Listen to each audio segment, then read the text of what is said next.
여러분, 이 성탄절은 예수님께서 태어난 날이시지만 궁극적인 그 의미를 알아야 돼요. 이 성탄절의 영적인 의미가 무엇인지를 정확히 알아야 됩니다. 여러분, 성탄절에 이 땅에 예수님께서 오셨죠? 근데 이 땅에 예수님께서 오셨을 때에 어떤 목적으로 오셨느냐, 가장 궁극적인 목적이 있어요. 예수님께서 이 땅에 육신의 몸을 입고 오셨지만 그러나 그보다 더 깊은 궁극적인 목적이 있어요. 그 목적이 바로 뭐냐면 예수님이 이 땅에 오신 이유는 우리들의 양식으로 주시기 위해서 오셨어요. 예수님이 우리에게 오실 때 무엇 때문에 오셨다고요? 양식으로 오셨다. 자, 우리가 성경의 흐름을 잘 타고 가야 돼요. 제 말씀 잘 들으세요. 우리가 제일 처음에 구약 성경에 보면 출애굽기 12장에 보면 이스라엘 백성들이 광야에서 모든 종살이를 다 끝을 내고 그들이 이제 모세를 통해서 광야로 갑니다.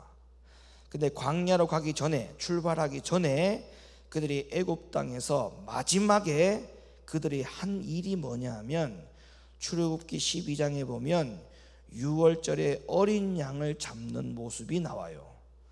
그리고 그 어린 양을 잡고 그 어린 양을 먹는 모습이 나오는데, 이 출애굽기 12장에 나타나는 이스라엘 백성들이 어린 양을 잡아서 어린 양을 먹는 이 사건이 성경에 기록된 이유가 있습니다. 왜 성경에 이것이 기록되어 있느냐 하면 이 사건을 통해서 우리에게 앞으로 장차 이 땅에 누가 오실 것을 예표하셨느냐 하면 바로 예수님이 앞으로 이 땅에 어린 양처럼 오실 것이다. 그리고 그 어린 양을 잡아먹는 것처럼 앞으로 장차 우리들 가운데 오시는 그 예수님도 우리에게 양식으로 오실 분이시다 라고 하는 이 사실을 가르쳐 주시기 위해서 출애굽기의 구약 성경에 기록이 된 겁니다. 자, 출애굽기 12장 5절 말씀. 너희 어린 양은 흠없고 1년 된 수컷으로 하되 양이나 염소 중에서 취하고 이달 14일까지 간직하였다가 해질 때에 이스라엘 회중이 그 양을 잡고 그 피로 양을 먹을 집 문 좌우 설주와 임방에 바르고 그 밤에 그 고기를 불에 구워 무교병과 쓴 나물과 아울러 먹되 난로나 물에 삶아서나 먹지 말고 그 머리와 정강이와 내장을 다 불에 구워 먹고 아침까지 남겨두지 말며 아침까지 남은 것은 곧 소화하라. 너희는 그것을 이렇게 먹을지니 허리에 띠를 띠고 발에 신을 신고 손에 지팡이를 잡고 급히 먹으라. 이것이 여호와의 유월절이니라. 분명히 이 유월절의 어린 양은 앞으로 장차 오실 누구를 예표한 사건이라고요? 예수님을 예표한 사건이라고 분명히 말씀드렸죠. 자, 그 부분을 확인을 해볼게요. 고린도서 5장 7절. 너희는 누룩 없는 자인데 새 덩어리가 되기 위하여 묵은 누룩을 내어버리라. 그 다음 말씀 시작.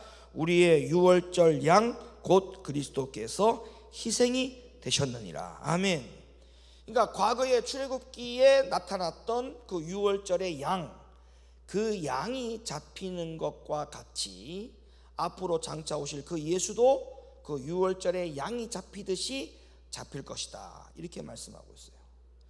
그래서 우리가 출애굽기 12장에 다시 넘어가 보면 오늘 여기에 나온 내용은 기록이 되어 있지 않습니다만 그 앞에 구절에 여러분이 갖고 있는 성경을 보면 10일 날 잡혔던 그 어린 양을 14일까지 간직하였다가 비로소 어린 양을 잡는 모습이 성경에 구체적으로 나옵니다. 그러니까 10일 날 메었다가 14일까지 간직했다는 말은 하루 이틀 사흘, 며칠 동안? 사흘, 나흘, 14일이죠. 나흘 동안 그 어린 양을 간직했다라는 말은 잡혀 있었다, 매여 있었다. 이 말은 앞으로 장차 오실 예수님도 빌라도 법정에서 그가 십자가에 죽기까지 며칠 동안 고문을 받으시고 빌라도의 법정에 서셔서 이 예수가 죄가 있는지 없는지를 논하였느냐 하면 4일 동안 끌려다니셨어요. 그러니까 출애굽기 12장에 나타나는 유월절 어린 양이 그 잡히던 모습이 그대로 이 앞으로 장차 오시는 예수님이 이 땅에서 유월절 양처럼 잡히시는 모습하고 똑같이 묘사되어 있는 하나님의 말씀으로 기록되어 있다. 그러니까 출애굽기 12장의 6월절의 양은 앞으로 장차 오실 예수님을 말씀하고 있는 예표다. 이거는 틀림없는 사실이에요. 자, 그렇다면 구약 성경의 6월절의 어린 양 예수님을 먹는 것으로 소개하고 있어요. 그러면 앞으로 장차 오실 예수도 우리에게 먹는 것으로 소개하고 있다고 하는 것을 여러분들이 인지하셔야 됩니다. 그래서 오늘날 우리가 예수를 먹는다라고 하는 표현이 생소할 수 있어요. 근데 그것이 원래 생소하면 안 돼요. 원래 교회가 그 예수님을 그렇게 가르쳐 왔어야 돼요. 근데 그걸 강조하지 않고 가르치지 않다 보니까 예수를 우리가 먹어야 된다, 예수를 우리가 양식으로 취해야 된다, 이 부분이 굉장히 생소하게 들리는 거예요. 아니요, 성경은 절대 그렇지 않습니다. 예수님도 자기 자신을 먹으라고 소개하고 있어요. 자, 요한복음 6장 48절, 내가 곧 생명의 떡이로라. 예수님 자신을 뭘로 묘사하셨어요? 떡으로 묘사하셨어요. 그러니까 예수님 자신도 우리에게 소개할 때에 나는 떡이다 이렇게 말씀하고 있어요. 너희 조상들은 광야에서 만나를 먹었어도 죽었거니와 이는 하늘에서 내려오는 떡이니 사람으로 하여금 먹고 죽지 아니하게 하는 것이니라. 나는 하늘로서 내려온 무슨 떡이라고요? 산떡이니 사람이 이 떡을 먹으면 영생하리라. 자, 보세요. 우리가 교회에서 지금까지 들어왔던 복음은 뭐냐 하면 예수를 믿으면 영생한다라는 말은 많이 들어왔죠. 예수를 믿으면, 교회를 나가면 영생 얻는다, 복을 받는다, 구원을 얻는다, 이런 말은 많이 들었잖아요. 그런데 이 떡을 먹으면 영생한다, 이 복음을 우리가 생소한 이유가 이 복음을 많이 들어보지 못해서 그런 거예요. 이건 무슨 잘못이냐 하면 교회가 잘못 가르친 거예요. 교회가 이 부분을 계속적으로 강조하고 가르쳤어야 되는데 가르치지 않다 보니까 이 말이 생소한 거예요. 그러나 성경은 분명히 말합니다. 예수를 먹어야 영생한다는 거예요. 예수님을 양식으로 먹어야 영생한다는 거예요. 할렐루야. 이게 말씀이에요. 이거는 지어낸 이야기가 아니고 예수님 스스로가 우리에게 말씀해 주신 거예요. 자, 나의 줄 떡은 곧 세상의 생명을 위한 내 살이로라 하시니라. 아멘. 여러분, 예수님께서 태어나신 장소가 어디예요? 베들레헴이잖아요. 베들레헴. 근데 예수님께서 앞으로 태어나실 그 베들레헴을 구약 성경의 미가 선지자가 예언을 했어요. 자, 미가 선지자가 뭐라고 예언을 했는가 볼까요? 미가서 5장으로 한번 가봐요. 자, 베들레헴 에브라다야, 너는 유다 족속 중에 작을지라도 이스라엘을 다스릴 자가 네게서 내게로 나올 것이라. 그의 근본은 상고의 태초에니라. 그러니까 앞으로 장차 베들레헴에 누군가가 나신다는 거예요. 유다의 족속이 나온다는 거죠. 누굽니까? 예수님이죠. 그러니까 예수님이 베들레헴에 태어나실 것도 구약 성경에 수천 년 전에 미가 선지자를 통해서 예언을 했는데, 자 보세요. 여기서 이 베들레헴이라고 하는 이 마을 고을의 뜻이 있어요. 베들레헴이라는 뜻은 어떤 뜻을 가지고 있느냐 하면 떡집이란 뜻을 가지고 있죠. 그러니까 예수님 자신도 생명의 떡, 예수님이 태어난 장소도 베들레헴이라고 하는 떡집에서 태어난 거예요. 그러니까 예수님은 순전히 우리에게 무엇으로 목적으로 이 땅에 오시렸느냐 하면 우리에게 양식으로, 먹어야 되는 양식으로 우리에게 오셨다. 이 부분을 우리가 절대 간과해서는 안 됩니다. 그냥 말 구유에 누이신 아기 예수, 그 예수 탄생을 기뻐하는 그 기초적인 우리가 복음에 머물러 있으면 안 되고, 우리는 영적인 눈을 더 넓게 떠야 돼요. 그 예수가 나를 위해서 왜 오셨느냐? 생명의 떡이 되어 주시기 오셨다. 나에게 영생의 양식이 되어 주시기 위해서 오셨다. 할렐루야. 그래서 우리가 주님을 먹어야 돼요. 주님의 생명을 먹어야 돼요. 주님의 양식을 먹어야 돼요. 그러면 주님의 생명을 먹는다, 주님의 양식을 먹는다, 주님 자체를 먹는다, 이 말은 무엇을 의미하는지를 이제 말씀을 드릴게요. 여러분, 예수님이 태어나시고 난 다음에 소년 시절과 성장기 시절과 청년기 시절을 쭉 거치면서 예수님께서 성장하시면서 사역하신 사역들을 잘 보세요. 거기 보면 그 중에 하나, 여러분 광야의 무리들을 위해서 보리떡 5개와 물고기 2마리로 몇 명 먹였어요? 5,000명 먹였죠. 그 다음 몇 광주를 남겼어요? 12광주를 남겼죠. 여러분 그 사건 이후에 성경에 뭐라고 기록되어 있는지 여러분이 주목해서 보셨습니까? 그 보리떡 5병이어 사건이 끝나고 난 다음에 성경이 어떻게 기록이 되어 있는지, 무엇으로 기록되어 있는지 여러분 보셨어요? 5병이어에만 초점 맞췄죠. 그것도 중요한 사건이에요. 그것도 중요한 사건이에요. 그러나 그 이후에, 그 사건 이후에 성경이 어떤 내용으로 기록되어 있는지를 보실 필요가 있어요. 자, 볼까요? 자, 요한복음 6장 35절. 예수께서 가라사대 내가 곧 생명의 떡이니 내게 오는 자는 결코 줄이지 아니할 터이요 나를 믿는 자는 영원히 목마르지 아니하리라. 아멘. 47절. 이게 오병이어 사건 이후에 일어난 일입니다. 47절. 진실로 진실로 너희에게 이르노니 믿는 자는 영생을 가졌나니 내가 곧 뭐다? 생명의 떡이로라. 너희 조상들은 광야에서 만나를 먹었어도 죽었거니와 이는 하늘에서 내려오는 떡이니 사람으로 하여금 먹고 죽지 아니하게 하는 것이니라. 나는 하늘로서 내려온 산떡이니 사람이 이 떡을 먹으면 영생하리라. 나의 줄 떡은 곧 세상의 생명을 위한 내 살이로라 하시니라. 53절로 넘어가 볼까요? 예수께서 이르시되 내가 진실로 진실로 너희에게 이르노니 인자의 살을 먹지 아니하고 인자의 피를 마시지 아니하면 너희 속에 뭐가 없다? 생명이 없다. 내 살을 먹고 내 피를 마시는 자는 영생을 가졌고 마지막 날에 내가 그를 다시 살리리니 내 살은 참된 양식이요 내 피는 참된 음료로다. 예수님이 우리에게 영적 양식으로 주실 것은 여러분 듣는 것으로 이루어지는 게 아니고 먹는 것으로 이루어지는 것이다라고 주님은 분명히 말씀하셨어요. 자, 요한복음 6장 48절 여기 보면 이런 말씀이 있죠. 너희 조상들은 광야에서, 자, 광야라는 말은 사도행전에 가보면 이 광야가 분명히 교회라고 분명히 해석이 되어 있습니다. 그래서 광야라고 하는 것은 교회를 말하는 거예요. 너희 조상들은 교회에서 만나 말씀을 먹었어도 죽었거니와. 광야 교회에 있는 성도들은 말씀을 먹었어도 죽었대요. 사실 맞죠? 그들이 40년 동안 광야에서 한 세대가 하나님 나라에 못 들어갔어요. 가나안 땅에 못 들어갔다고요. 그죠? 1세대가 다 죽었어요. 광야에서 전부 다 멸망받았다고요. 불평하고 원망하고 하나님을 시험하다가. 그죠? 그런데 왜 그들이 하나님의 말씀을 먹었어도 왜 죽었느냐? 근데 오늘날에는 우리에게 그러면 뭘 요구하시는 거냐? 여기 보면 어떤 만나를 먹어야 되느냐? 자, 어떤 만나? 여기서 말하는 이 만나, 이 말씀을, 어떤 말씀을 먹지 않았기 때문에 이런 결과를 가져왔고, 우리에게는 오늘날 어떤 말씀을 먹어야만이 진짜 그 말씀을 먹어서 사는 역사가 일어날 수 있느냐? 계시록 2장 보세요. 귀 있는 자는 성령이 교회들에게 하시는 말씀을 들을지어다. 이기는 그에게는 내가 어떤 만나를 주고, 자, 여기 보면 감추었던 만나가 나와요. 다시 앞에, 자, 여기 보니까 만나를 먹어서도 죽었다고 했죠.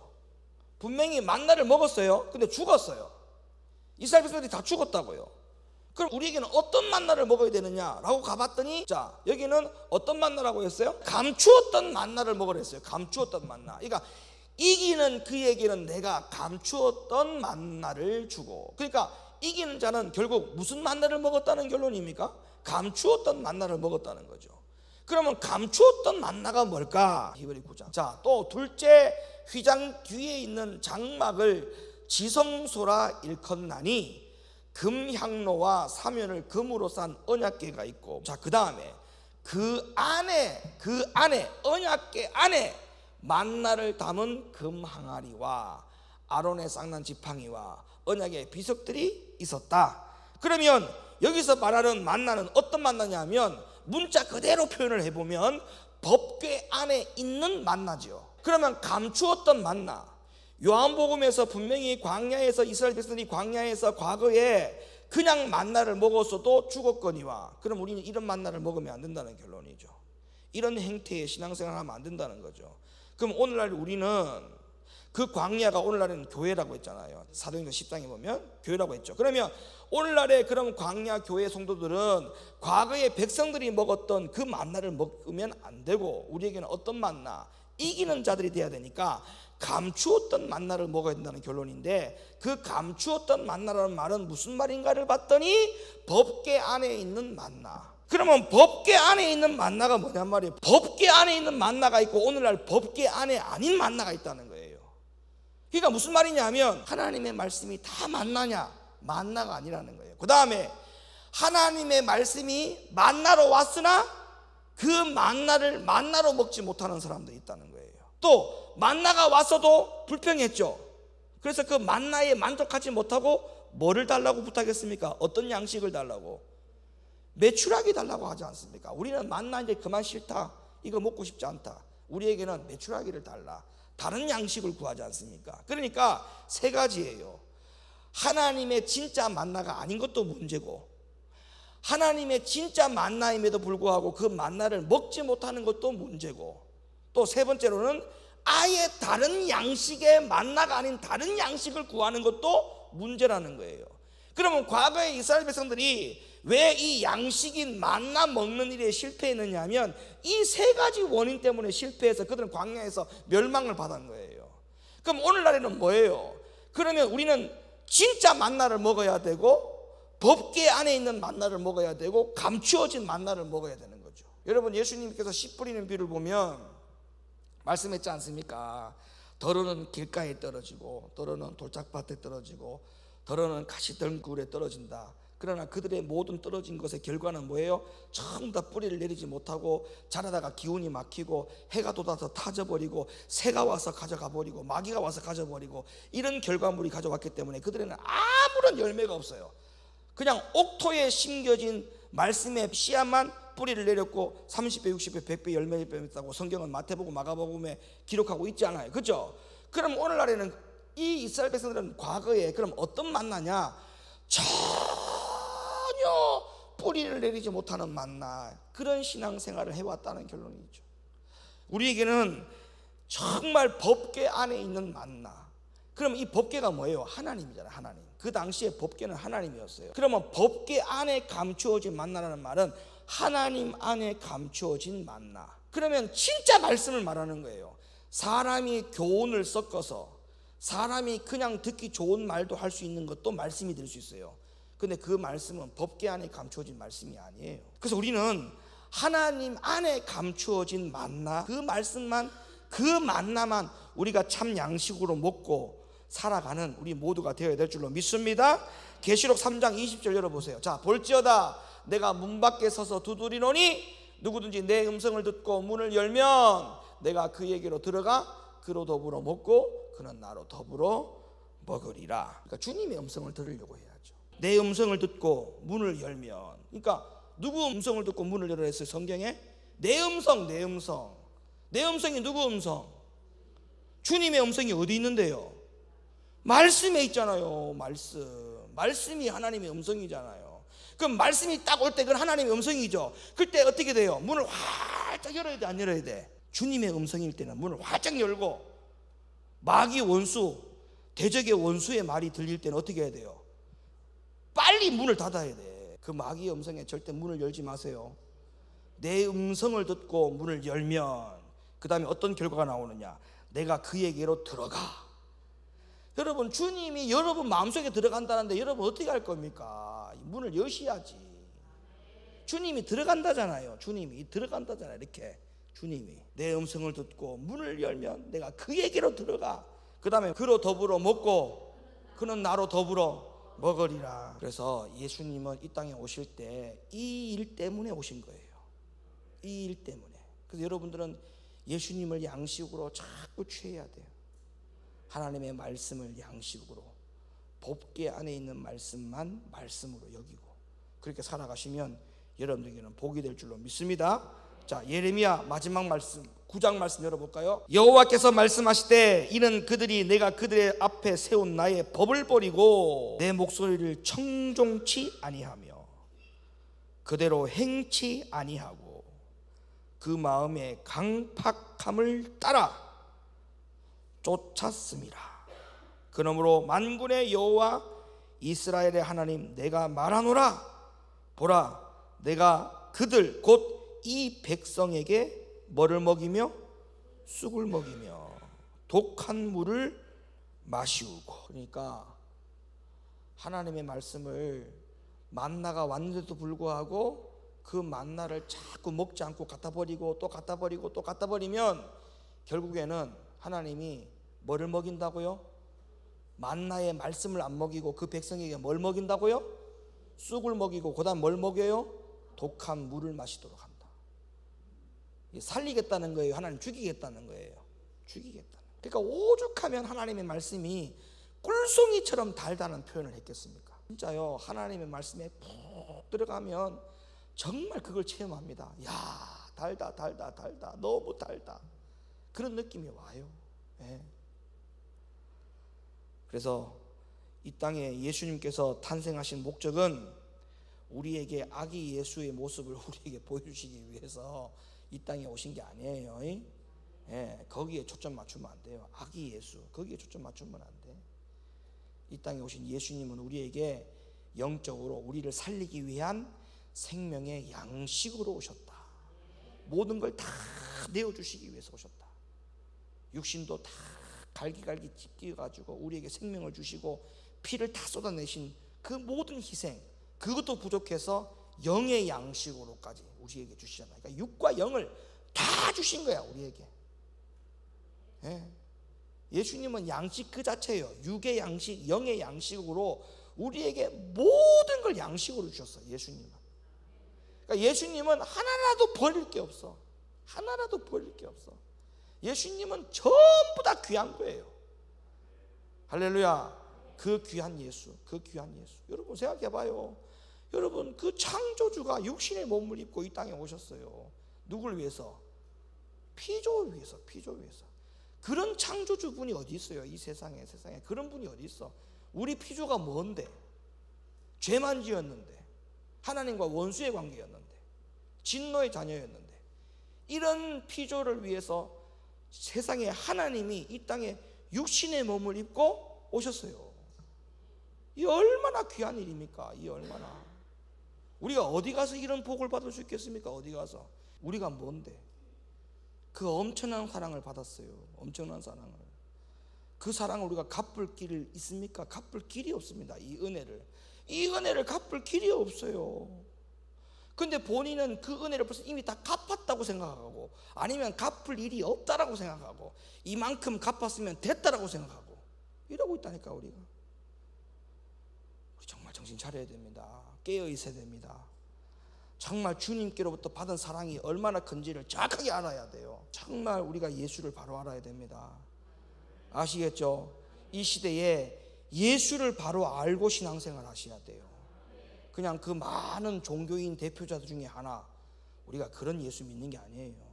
그 어떤 다른 종교하고도 비교할 수 없는, 비교조차 할 수도 없는 그 하나님 아버지, 우리가 그분을 믿는다는 거예요. 지금 그분이 이 땅에 오셨다는 거예요. 이게 얼마나 감사해요. 그래서 우리가 그 예수를 이번에 맞이할 수 있기를 예수님의 이름으로 축원합니다.